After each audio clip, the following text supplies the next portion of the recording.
Pemirsa, 3 menteri mengkritik data penerima bantuan sosial di DKI Jakarta yang mereka sebut salah sasaran. Lantas bagaimana tanggapan dari Gubernur DKI Jakarta, Anies Baswedan? Sudah bergabung bersama kami. Assalamualaikum, selamat sore Pak Gubernur, Pak Anies Baswedan. Terima kasih atas waktunya Bapak. Waalaikumsalam warahmatullahi wabarakatuh. Selamat sore. Bagaimana tanggapan Bapak mengenai tudingan data yang tidak sesuai antara pusat dan juga daerah, Pak? Ya, jadi pertama saya ingin sampaikan bahwa diskusi, pembicaraan itu juga berjalan terus antara kami di DKI dengan kementerian di pusat. Jadi bukan tidak ada, itu ada terus. Kemudian seringkali keramaiannya itu menjadi berlewat karena ada statement-statement. Karena itu saya tidak pernah membuat statement terkait apa yang kita bahas, karena dalam pembahasan ada persamaan pendapat, ada perbedaan pendapat, ya biarlah itu di dalam ruang persidangan dan itu normal gitu. Lalu sekarang terkait dengan data, ada yang waktu itu sempatannya mengatakan bahwa pemberian bansos itu tidak tepat sasaran. Terus saya sampaikan di sini, kita memberikan bantuan sosial itu kepada 1.194.000 kepala keluarga ya, 1.194.000 kepala keluarga. Kemudian di dalam pelaksanaannya 98,4% itu tepat sasaran. Ada 1,6% yang tidak tepat sasaran. Dan saya sampaikan dari sejak 2 minggu lalu. Ada 1,6% yang tidak tepat dan itu harus dikoreksi. Jadi kami dari awal mengakui bahwa tidak 100% sempurna. Kenapa? Disiapkan dalam waktu yang cepat. Kemudian mekanisme pengumpulannya menggunakan data yang ada. Tapi kita harus kerja menyampaikan dulu ke masyarakat sambil mendapat feedback. Mana yang benar, mana yang salah, nanti dikoreksi. Karena kalau kita koreksi dulu datanya lengkap, tidak terkejar ke waktunya. Jadi ada satu kemenangan, tapi yang 96,4%, 98,4% ini tidak jadi pembahasan. Yang jadi pembahasan yang 1,6%. Padahal secara proporsi sebetulnya kecil itu margin of error yang kecil, tapi harus diakui memang tidak ada yang sempurna. 1,6%. Jadi ada 1,6% bermasalah. Ini yang biasanya dikutip. Si A, si B, si C dari 1,6% yang kita akui, alhamdulillah, itu sekarang sudah diperbaiki untuk kemudian putaran yang kedua, yang nanti akan berlangsung mulai pekan depan, itu menggunakan 1,6% yang sudah dikoreksi, bahkan ada penambahan. Kemudian ada tudingan bahwa double penerima dari Jakarta dan juga penerima dari bantuan pusat. Ini perlu saya luruskan di sini. Tidak ada double. Yang terjadi begini. Bantuan dari pemerintah pusat dimulai tanggal 20 April. Itu akan diberikan. Kemudian PSBB di Jakarta itu mulai tanggal 10 April. Jadi 10 April kita mulai PSBB, bantuan dari pusat tanggal 20, maka di antara tanggal 10 dan 20 itulah DKI memberikan bantuan sembako. Dimulai tanggal 9. DKI membagikan, selesai di tanggal 25. Pemerintah pusat mulai tanggal 20, selesai di tanggal 6.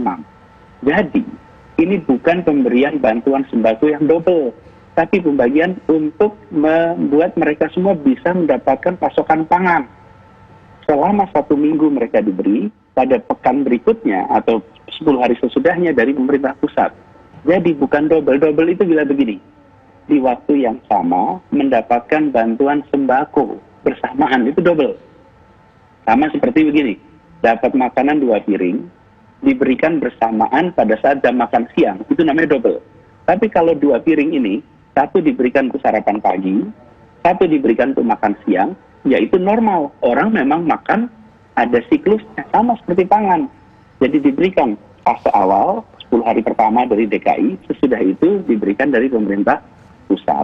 Nah, jadi ini bukan double sama sekali. Kemudian yang berikutnya soal data. Sempat diramaikan bahwa dulu datanya katanya 3,7, 3,8 juta. Kenapa kok jadi 1,2 juta? Atau 1,1 setelah dibersihkan. Jadi, angka yang awal, yang disebut-sebut sebagai 3,7, 3,8 juta, itu adalah perorangan. Data jumlah orang yang akan mendapatkan bantuan. 1,1 juta adalah mereka yang sudah selama ini tercatat penerima bantuan di DKI. 2,6 sampai 2,7 juta adalah mereka yang miskin baru. yang karena kondisi krisis mereka membutuhkan. Jadi totalnya 3,7 Pak Anies, juta orang. 1,1 juta itu sudah menerima bantuan ya Pak ya dari dana Pemprov DKI Jakarta? Bentar, saya luruskan dulu. Ini adalah orang yang selama ini masuk miskin. Jadi mereka selama ini selalu dapat bantuan. Itu orang. Ketika kemudian kita koordinasi antara kementerian dengan DKI, kita kemudian melihat bahwa bantuan itu tidak diberikan per orang, tapi per kakak. Karena kalau per orang, dalam satu kakak, ada bisa 3 orang yang terima bantuan. Anaknya terima KJP, bapaknya terima kartu pekerja, neneknya terima kartu lansia. Kalau pakai perorangan, dia bisa terima 3 paket. Karena itulah kemudian data 3,6-3,7 juta orang ini dikompilasi berbasis kakak. Ketika jadi kakak, jumlahnya menjadi 1,194. Jadi 1,2 juta ini. Jadi ini bukan orang, tapi kakak, kepala keluarga. Baik. Nah, Pak Anies, soal data ini Pak, soal data tentu, perjiwa dan juga kepala keluarga ini perlu kami dalami. Bagaimana kesepakatan di awal dengan Kementerian Sosial Pak? Sesaat lagi Pak, kita harus jeda terlebih dahulu di Kabar Petang pemirsa. Terima kasih pemirsa Anda kami bersama kami. Kita lanjutkan kembali. Pak Anies, ini informasi yang beredar di luar bahwa Pak Anies tidak mematuhi kesepakatan bersama dengan sejumlah menteri, termasuk PMK, Mensos, dan juga Menkyu. Nah, mungkin pemirsa harus tahu ini, kesepakatan apa sih yang menurutnya di sini ada yang miss begitu Pak Anies? Saya juga tidak tahu di mana yang dianggap salahnya, tapi saya ingin sampaikan saja bahwa dalam pembicaraan kita menyepakati untuk membantu 3,7 juta orang. Nah, kemudian 3,7 juta orang itu dibaginya bukan paket per orang, tapi paket per keluarga, per kakak. Kalau di level teknis semuanya tahu kok, para pengelola program ini, bahwa 1,2 juta kakak, karena itu pembagian sembako dari DKI kepada keluarga, pembagian sembako dari kementerian juga kepada keluarga. Artinya kan memang sama kan? Dan jumlahnya juga sama, orangnya juga sama, jumlah penerimanya ya. Kemudian, nah perbedaannya adalah waktunya. DKI memberikan lebih awal, sesudah PSBB diterapkan kita lakukan, kemudian kementerian memberikan tanggal 20 sampai tanggal 5, 20 April sampai tanggal 5 Mei. Nah, jadi sebenarnya tidak ada masalah di situ. Nah, kemudian ketika muncul pembicaraan mana yang 1,1 juta tanggung jawab DKI. Kemudian, nah ini yang menurut saya harus diluruskan, bahwa angka penerima per orang 1,1 dengan 2,6 itu sudah dijadikan satu menjadi hitungan keluarga. Sudah tidak ada lagi pembicaraan pembagian sembako per orang. Karena memang kalau tersebut saya sampaikan, ada satu keluarga yang dia tercatat sebagai penerima bantuan sosial. Anaknya terima KJP, ayahnya terima kartu pekerja, neneknya terima kartu lansia.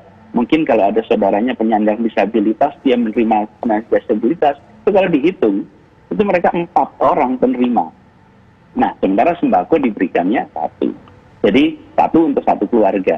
Jadi sesungguhnya di lapangan ada seperti saya sampaikan tadi, ada 1,6% orang yang tidak, keluarga yang tidak tepat itu dikembalikan. Tapi 98,4 itu benar. Nah, cuman yang benar itu kan nggak jadi berita ya. Yang jadi berita kan 1,6%.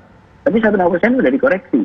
Jadi dari sisi itu sebetulnya tidak ada masalah. Tapi makanya perlu dijawab Pak, 1,6 ini kok bisa meleset apa Pak dasarnya Pak? 1,6 ini tidak tepat sasaran. Kenapa bisa terjadi? Oh, banyak faktor. Satu, mereka selama ini rupanya menerima bantuan, tapi tidak pernah mau mengaku kalau mereka menerima bantuan. Karena apa? Karena transfer. Jadi mereka sebetulnya penerima bantuan. Ketika diberinya bentuknya cash, nggak lapor ke kita bahwa salah. Atau mereka dulu mengusulkan dan diterima. Itu ada bahkan nama-nama beberapa orang yang cukup menonjol, itu terima di situ. Artinya selama ini anaknya terima bansos dalam bentuk KJP. Kemudian yang kedua, ada orang-orang yang sudah meninggal, ada yang sudah pindah, macam-macam ininya faktornya. Nah, tapi ini semua kemudian kita koreksi. Jadi ini dari sisi data sih insya Allah baik ini. Dan Mas kalau boleh jujur ya, dengan bayangkan tanggal 7 April kita memutuskan PSBB dimulai tanggal 10, langsung dalam 2 hari menyiapkan bansos untuk 1,2 juta orang. Bila tidak memiliki basis data yang baik, tidak mungkin errornya hanya 1,6.